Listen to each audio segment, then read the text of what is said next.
Eżattament xarejn ilu meta reġina tal-ħabs Josette Bickel instabet ħatja li traffikat droga fil-ħabs, l-imħallef Michael Malija kien qal li l-verdett tal-ġurati mhuwiex biss verdett kontra Bickel, iżda verdett kontra is-sistema li ħallita topera b'daqshekk libertà mingħajr ma tkun ikkastigata. L-istess imħallef qal li suppost meta nitkellmu fuq il-ħabs, nitkellmu fuq l-ogħla livell ta' sigurtà fil-pajjiż. Wara dan il-verdett, każ ieħor fil-qorti jumejn ilu reġa' tefa' dawl fuq it-traffikar ta' droga fil-ħabs. Quddiem dan kollu iżda l-Ministru Carme Mifsud Bonnici jiddikjara li m'hemm xejn ħażin fil-ħabs.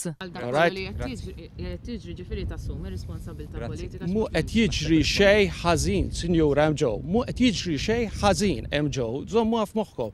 Kemm qabel kif ukoll wara li ma appoġġjax il-Gvern fuq mozzjoni ta' sfiduċja, id-deputat Franco De Bono ikkritika bl-aħrax l-operat tal-Ministru Carme Mifsud Bonnici. Li d-diskors kollu li jsir, illi d-droga tidħol vigo li m'hemmx iktar affarijiet, huwa kollu żbaljat. Franco De Bono tant kien kritiku fil-konfront ta' Carme Mifsud Bonnici li kien żvela li vvota favur l-estimi tal-Ministeru tal-Ġustizzja u l-Intern bil-kundizzjoni biss li Lawrence Gonzi jaqsam dan il-Ministeru fit-tnejn. Li jingħat id-diskors, jingħat ħafna diskors. Jiena nara x'inhu d-diskors, nara x'inhu mal-fatti.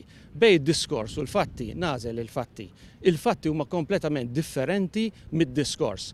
Huwa faċli iċċappas il-ħaddieħor, huwa faċli tixħed it-tajn il-ħaddieħor. Sakemm qed jinxeħed fil-konfront tiegħi u kol fil-konfront tiegħi inxeħed ħafna tajn, mhijiex problema x'in qiegħed fil-politika. Fl-aħħar 6 snin, 400 priġunier inqabdu taħt l-effett ta' droga fil-ħabs.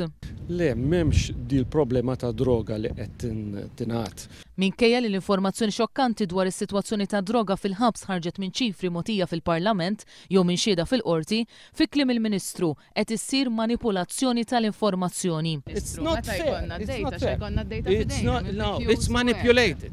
Minkejja li l-informazzjoni mogħtija fil-Parlament minn Mifsud Bonnici nnifsu żvelat li taħt it-tmexxija tiegħu it-testijiet tal-preżenza ta' droga fil-ħabs naqsu b'60%, il-Ministru tal-Intern iddefenda anke din. Inti mhux il-kwantità imma l-kwalità u kif isiru. Fl-2008 u fl-2009 il-Gvern kien imwissi dwar it-traffikar ta' droga fil-ħabs mill-Kunsill tal-Ewropa u minn bord ta' inkjesta imwaqqaf minnu stess.